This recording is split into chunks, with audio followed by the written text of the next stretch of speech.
The humans fear conflict. The council speaker sneered, sipping fermented slime with 6 smug mandibles.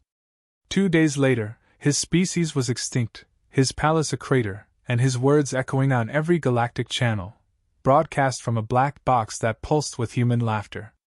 Not war drums. Not screams. Just laughter. The Galactic Council chamber smelled like sterilized arrogance. Hundreds of species floated, crawled, slithered, and shimmered under a vaulted dome carved from a dead star. Voices overlapped in translation tones, but all of them carried the same smug cadence as the Speaker of the Assembly, a 6-eyed, scale-glinting creature whose name didn't matter anymore. Humans, the Speaker said, his voice polished and wet, fear conflict. It is their flaw. It is their limit. It is why they will always be manageable. Applause echoed from tentacles and claws. A few laughed through toothy maws. The Thoraxi ambassador merely clicked his pincers in satisfaction. No one noticed the human delegate leave the chamber without comment, without protest, without expression. 2 hours later, Port Meridian went dark. No warning. No call for help. No last words. The council expected panic. Groveling. Petitions for aid. Instead, Earth sent nothing. No transmission. No retaliation.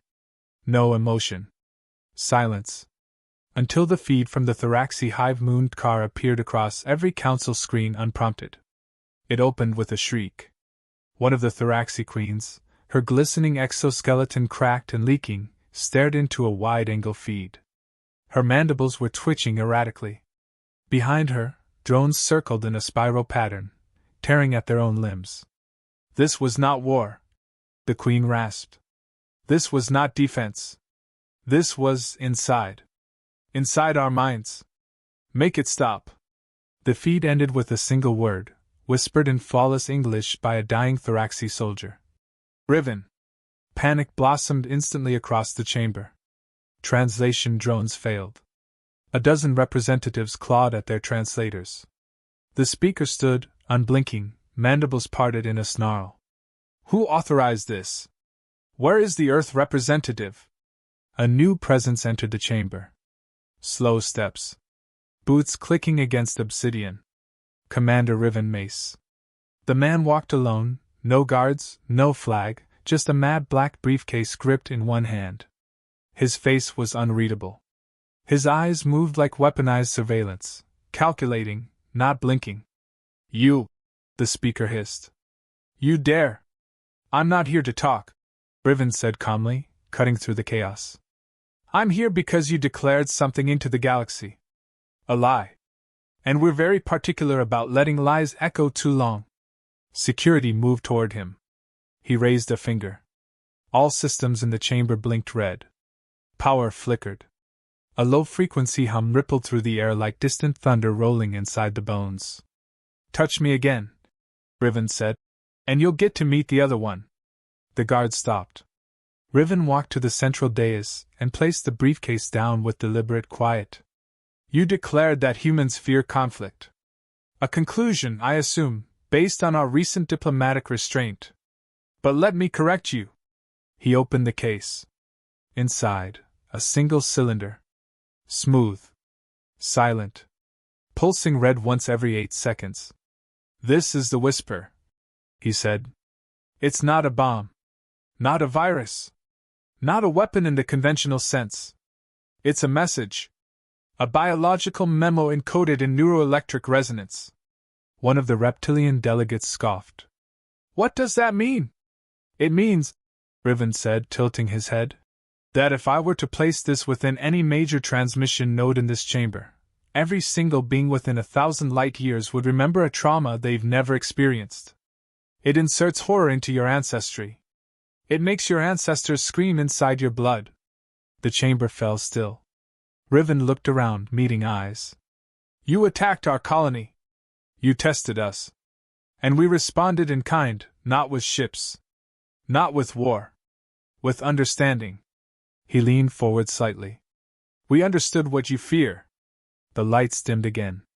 Another feed began to play. This one from Port Meridian. But instead of ruins, fire, or survivors, it was empty.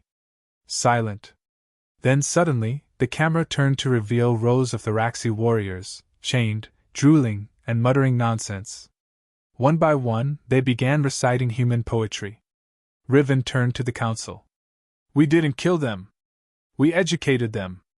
We taught them pain, confusion, and identity crises so deep their hives collapsed from empathy overload. The speaker bellowed. This is madness. No, Riven replied. This is restraint. If we'd wanted madness, well, you'd know. You'd all know. A trembling aquatic ambassador asked. Why didn't you respond sooner?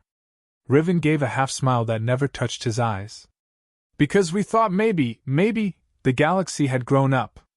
That the playground didn't need the biggest, meanest kids swinging around a lunch tray. He stepped back from the case. But then you sent bugs to kill our children. So I was released. The speaker's eyes narrowed. You were imprisoned? I was preserved, Riven replied. Because Earth doesn't send diplomats to war. We send reminders. A pause. You said humans fear conflict. That's half true. We fear what we become when the gloves come off. That's why we train to end wars before they start. That's why we learn to kill ideas, not just bodies. The red pulse in the case sped up. The whisper was warming. I haven't activated this, Riven said. Yet. But I want you to understand something. He raised his voice just slightly, enough to carry like a funeral bell across the dome. We don't invade. We don't conquer. We don't occupy. We isolate, destabilize, and then teach you to collapse yourselves. One by one, the council delegates lowered their heads.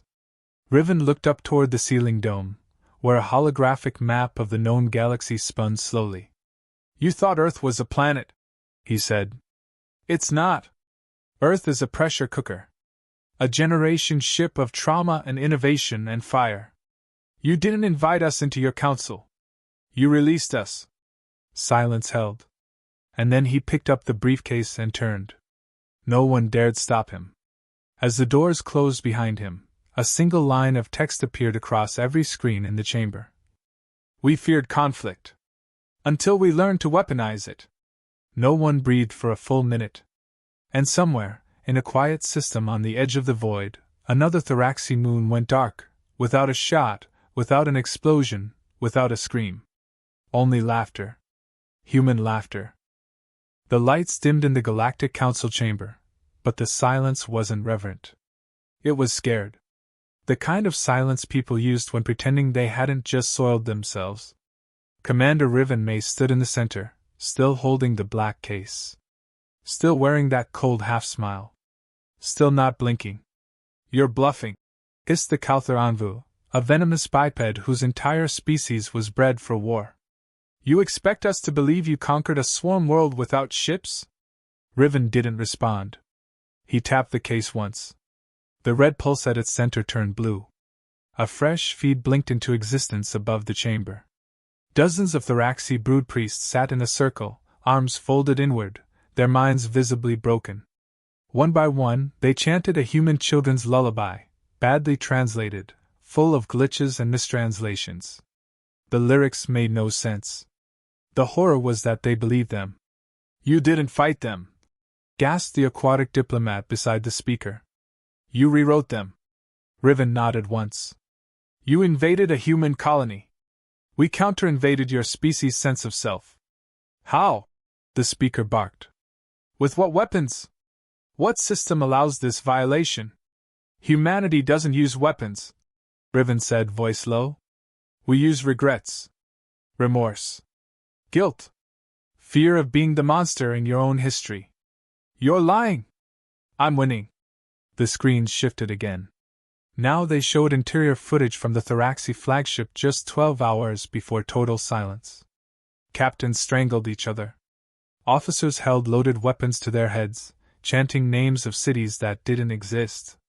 One queen carved Earth's name into the hull with her own claws. The feed ended on static.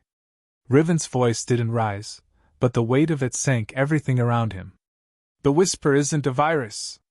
It's a gift. It gives you something you didn't evolve to understand: consequence. You're terrorists, spat the Varnix chairwoman. What kind of species hides behind psychological manipulation? It's cowardice. Riven raised a brow. Do you think war's supposed to be fair? He walked toward the central terminal, each footstep syncing with the pulsing blue of the case. No guards moved. No one breathed. You wanted a show of strength, Riven continued. So we gave you a lesson instead. Your swarm brutes were genetically locked into a survival response matrix. Predictable. Direct. They had no internal schema for processing loss without glory. So we gave them shame. That was the payload. Impossible, the chairwoman whispered. Shame doesn't kill. Riven looked at her. It does when you've never felt it before. When your neuroarchitecture was built without the capacity to hold self-reflection, the moment it appears, you shatter. The pulse on the case shifted again. It now flickered between red and blue. They tore themselves apart, Riven said, almost casually. Because once they saw themselves as the villain, they couldn't unsee it. You're destabilizing the entire quadrant, shouted another ambassador. Good. I'm not here for peace, Riven replied, voice now sharp enough to cut stone. I'm here for prevention. You launched an unprovoked assault on civilians. And now every species watching is learning: don't touch Earth. A new hologram appeared. This time, it showed the inside of the vault beneath Antarctica, a cold crypt sealed by 6 defense protocols, each encoded with a dead language. Inside, weapons not made of steel or fire, but of data, memory, meaning. One was marked Project Apathy. Another, Truth Wound. The last had no name. Just a sigil, an open eye inside a screaming mouth. These aren't bombs, Riven said. These are concepts designed to destroy belief systems. Whole religions. Cultures. Nations. You don't burn a city.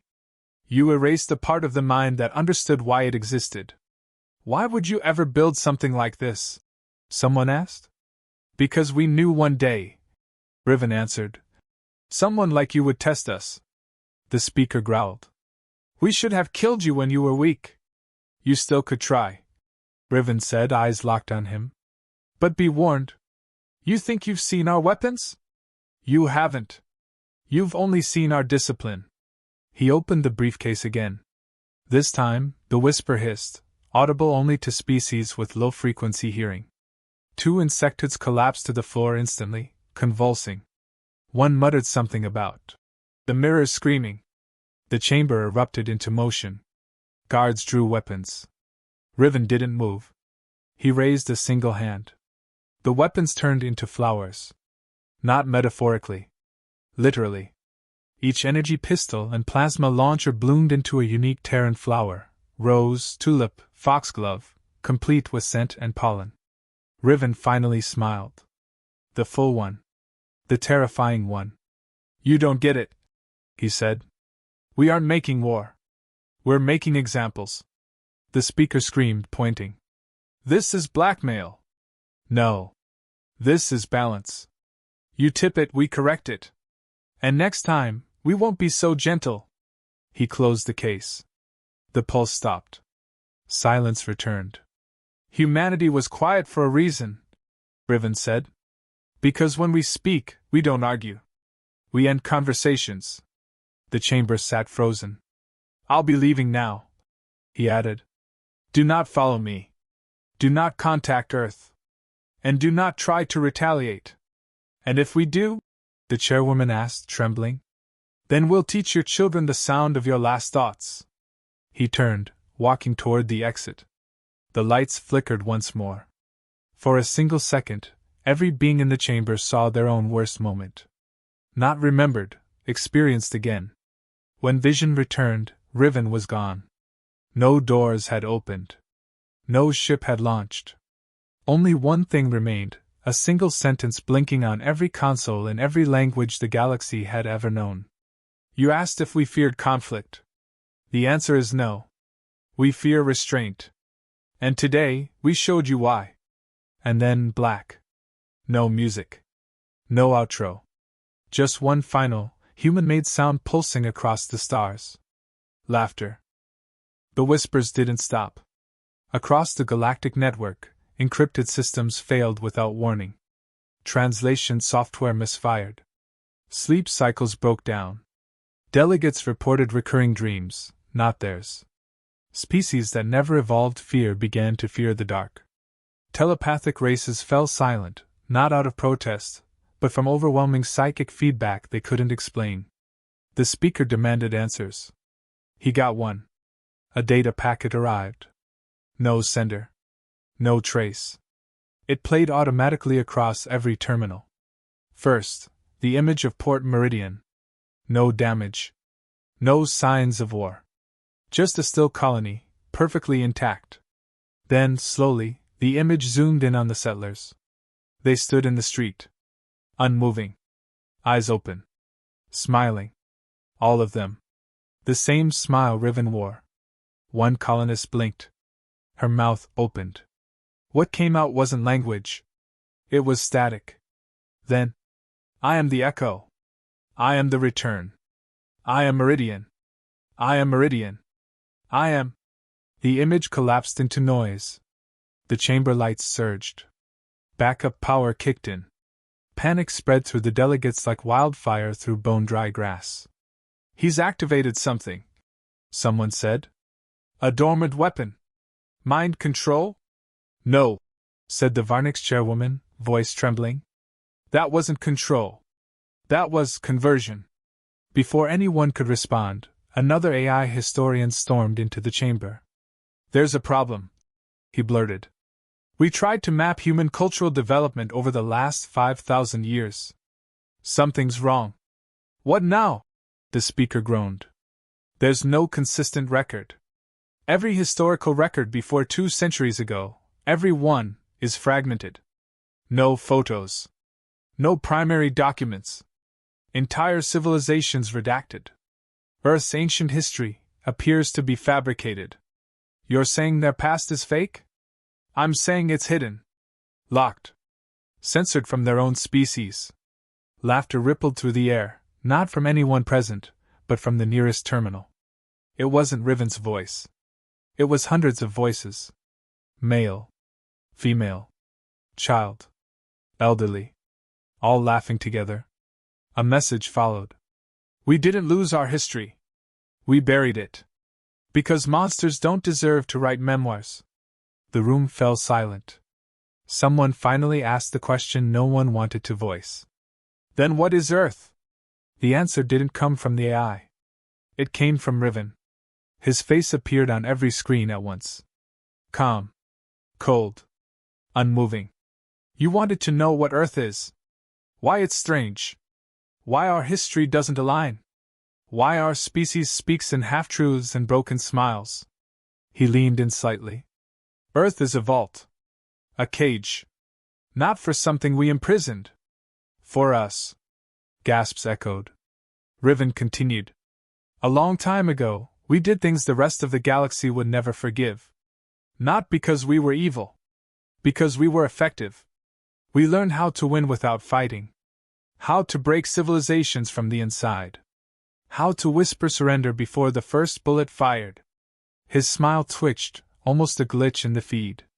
We realized if we didn't seal ourselves off, we'd eventually reduce the universe to one language, one system, one silence. And so we locked the door. No starships for 100 years. No FTL drives. No real contact. We let you all evolve your fantasies of dominance and peace and galactic law. His expression darkened. And then you came to us. You poked the cage. The speaker stood. We didn't know. We didn't. You never asked? Riven's face vanished. Replaced by a new feed. An open field. Gray skies. Wind. And a man. Human. Standing barefoot beside a massive stone monument. A memorial. Empty names engraved. Hundreds. Thousands. An inscription carved deep. To those we never had to send. Because the enemy never made it home. The feed ended. A final message pulsed on every screen. You thought you invited us into your galaxy. You didn't. You unsealed something old. Something hungry. Something patient. The question was never whether we feared conflict. The question was, what did we do to ourselves to avoid it? And what happens when we stop avoiding? In the chamber, no one moved. In orbit, Council warships began to malfunction. Engines reversed polarity. Crew members began hallucinating. One admiral sent a final message. The ship remembers things I never did. Then silence. The chairwoman finally whispered, They're not fighting a war. They're erasing the idea that war was ever necessary. On a distant moon, the last Araxi fleet screamed into empty space. No target, no enemy, just sheer panic. The ships collided. Burned. Died. Not because of a missile. Because of doubt. Back in the chamber, the AI historian spoke again. There's more. We tried cross-referencing Earth's mythologies. Found patterns. Recurring figures. Entities of destruction. Names passed through cultures. War gods? Someone asked. No. Not gods. Warnings. He pulled up the names Mace. Nero. Vaughn. Kane. Voss. Different eras. Same outcomes. Same patterns. Each name ended in extinction events. Each time, the myth said the same thing. Do not awaken the one who listens without speaking. Do not provoke Earth's silence. The speaker fell back into his chair. They told us they were new to the stars. They lied, someone whispered. They're not new. They're ancient. And they were hiding. For a long time, no one spoke. Then one ambassador asked, quietly, What happens now? Another feed lit up. Earth's surface. Calm. Beautiful. A child laughing in a field. A sunrise. A man walking beside a river, holding a simple radio. His voice was kind. Nothing happens. Not unless you make it happen. The smile faded. But if you do... The signal cut. And the stars held their breath. They tried to pull the plug. The Galactic Council severed transmission links to Earth. Scrubbed every relay. Purged data cores. They quarantined human channels, deployed neurofirewalls, initiated full-spectrum cognitive cleanses. But it was too late.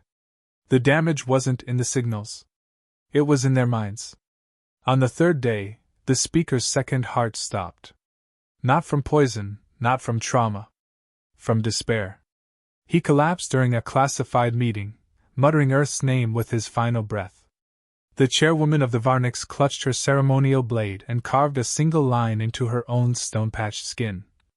We were warned. We laughed. No one had heard from the Thoraxi in 6 days. Not even static. Their last transmission was a half-finished sentence. We submit to the... Followed by screaming. Not Thoraxi screaming. Human. 1,000 overlapping voices laughing from 1,000 different mouths. The council was unraveling. Riven Mace hadn't spoken since the last broadcast. His image hadn't returned. No new threats. No demands. Just silence. And the silence was worse. Ships failed to launch. Crews refused orders. On some planets, children stopped speaking altogether, staring into space as if listening to something only they could hear. The stars began to feel cold. The historian who had uncovered Earth's mythological fabrications had stopped reporting. When investigators checked his quarters, they found only a single entry scrawled on the wall in ink and blood. Earth didn't hide its past to protect themselves. They hid it to protect us. The Council's emergency summit convened in desperation. Delegates who once commanded fleets now spoke in broken whispers. The agenda was one line: what do we do? One delegate suggested retaliation. Deploy the Galactic Fleet. Burn Earth to its mantle. Make an example of them. The others stared at him like he'd grown a second head. Then, one by one, every screen in the chamber flickered. Not Riven's face. Not a warning. A map. A star map of Council space, regions labeled not by names, but by emotional states. Guilt. Panic. Isolation. Paranoia. Sectors marked. Compromise. Blinking red. Whole systems already infected. Then a single voice spoke. Calm. Measured. Not angry. Disappointed. You still think this is about Earth? Riven appeared, but not as a video. As a live signal. He was inside their systems. He could see them.